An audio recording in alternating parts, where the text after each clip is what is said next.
Hi, I'm Moonwater SilverClaw, and I'm the founder of GoddessHasYourBack.com and the author of 9 books and 2 online courses. In today's episode, we're going to talk about how witches cope better with life's troubles.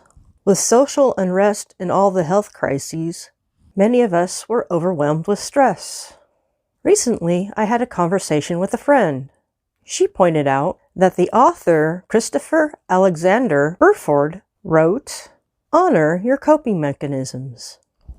So I found this quote very fascinating, and it brought up a few ideas for me. So I have 3 insights for you. The first insight is observe your coping mechanisms. During this stressful time, you may notice that you're doing certain actions to cope with the unrest and your own internal upset. Some of us watch more TV, some of us drink, some of us eat. There are many ways people cope with stress. The idea of honoring your coping mechanisms is to honor that all human beings need rest and recreation and rejuvenation and renewal. We need to make time for this, and we need to avoid being upset with ourselves for needing our coping mechanisms. When you observe your coping mechanisms, see what triggers them, and also see if they're actually helping, or are they harming you. And now for our second insight. Make space for your coping mechanisms. You need to make space for what makes you feel better. If watching kitten videos helps you feel better, then go ahead and watch them. You might want to set a timer so that you're not watching them all day or all night. And many people need the release of laughter. So it's important to choose the correct shows that make you laugh and feel better. Some shows may make you laugh, but you'll feel worse. Each individual has their own personal way. It's important to make space so that you can reset and recover. And now our third insight. Ask the gods for help to replace unhealthy coping mechanisms. Personally, I've used knitting to keep myself busy and to get myself into a better space of feeling.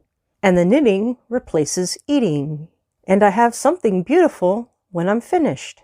And I get feelings of accomplishment. Some coping mechanisms are so intense and unhealthy that we may need help.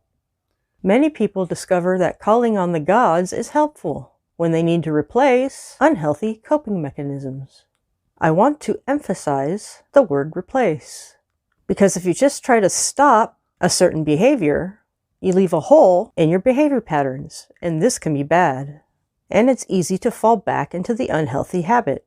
For example, some people do yo-yo dieting, and they find that that diet doesn't work because they're stopping their regular behavior and starting a new behavior, but then when they're finished with that behavior, they just fall right back into the old patterns again.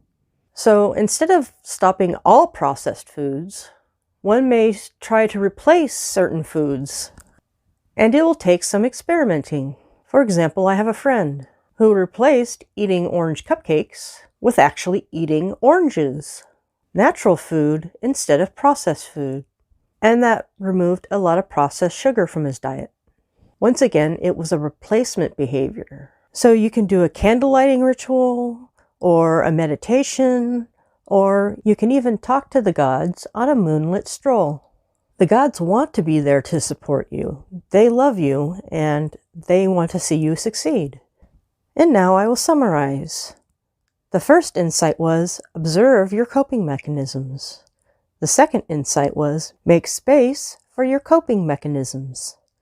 And number 3, ask the gods for help to replace unhealthy coping mechanisms. I'm Moonwater SilverClaw.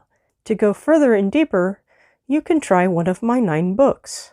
And for more information, you can also go to my website, GoddessHasYourBack.com and MoonwaterSilverClaw.com. I also have 2 courses on Udemy.com.